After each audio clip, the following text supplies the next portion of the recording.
వనపర్తి జిల్లా గొల్లపల్లి సభకు పోలీసులు పర్మిషన్ ఇచ్చినట్టే రద్దు చేసిన హైకోర్టు అనుమతి ఇచ్చిందని తెలిపారు మాజీ మంత్రి నిరంజన్ రెడ్డి. ఇది రేవంత్ సర్కారుకు పోలీసులకు చెంపపెట్టు లాంటిదన్నారు. BRSLP deputy floor leader Harish Rao కూడా ఈ సభలో పాల్గొని రైతుల దీక్షకు సంఘీభావం తెలుపుతారని పేర్కొన్నారు. హరీష్ రావు పర్యటన అంటే ప్రభుత్వం ఎందుకు భయపడుతోందని ప్రశ్నించారు. రైతులకు బాస్టగా నిలిచేందుకు ఉద్యమాన్ని రాష్ట్ర స్థాయికి తీసుకెళ్తామని నిరంజన్ రెడ్డి స్పష్టం చేశారు. కార్యాలయం నుంచే నేరుగా అధికారులు పోలీసులతో, జిల్లా పోలీసులతో మాట్లాడడం, అధికారులతో మాట్లాడడం, ఎప్పటికప్పుడు సమాచారం తీసుకొని ఎట్లైనా చేసి సభ జరగకుండా పర్మిషన్ క్యాన్సిల్ చేయండి అని క్యాన్సిల్ చెప్పి ఏమైంది? ఇప్పుడు మూతి మీద కొట్టినట్లు హైకోర్టు మళ్ళీ మీటింగ్ పెట్టుకోండి అని ఇచ్చింది కదా. ఎన్ని రోజులు పెడతారు ఆంక్షలు? మీరు ఏం ఆంక్షలు పెడతారు? బుద్ధి లేనితనం కాదు ఇది. అది ఎట్లా సమంజసమో మీరు మీటింగ్ పెట్టి ప్రజలను ఒప్పియండి.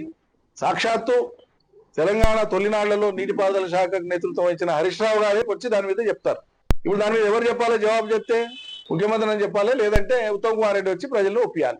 చేయండి ఆ పని. ప్రజలను ఒప్పియండి. మేము వద్దంటున్నామా? ప్రజలను ఒప్పియండి. ఫైనల్ గా ఆమోదించేది ప్రభుత్వం కదా.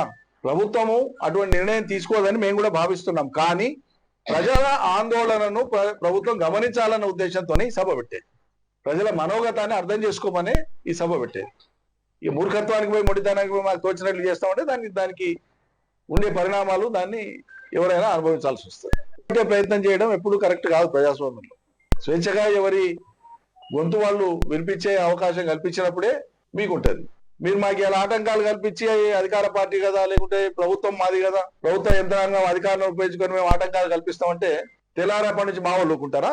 పెట్టని 100 కేసులు కానీ ఏం చేయాలో చేస్తారు మా వాళ్ళు కూడా. అట్లా ఉత్పన్నమయ్యే పరిస్థితి కారణం ఎవరైతారు? అధికార యంత్రాంగం అవుతారు. నిష్పక్షపాతంగా ఉండాల్సిన అధికార యంత్రాంగం మీరు పక్షపాతం వహిస్తే జరిగే పరిణామాలకు మీరే బాధ్యులవుతారు.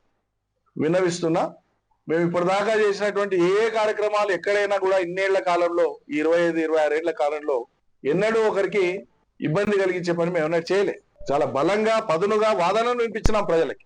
జవాబు ఉంటే చెప్పాలి, లేదంటేనంటే దారి లేదని చెప్పాలి. కానీ దాన్ని తట్టుకోలేకుండా బెంబేలు ఎత్తిపోయి పిచ్చి పిచ్చిగా ప్రవర్తిస్తే అది మీ కర్మ, మీరు అనుభవిస్తారు. సీఎం కార్యాలయం నుంచే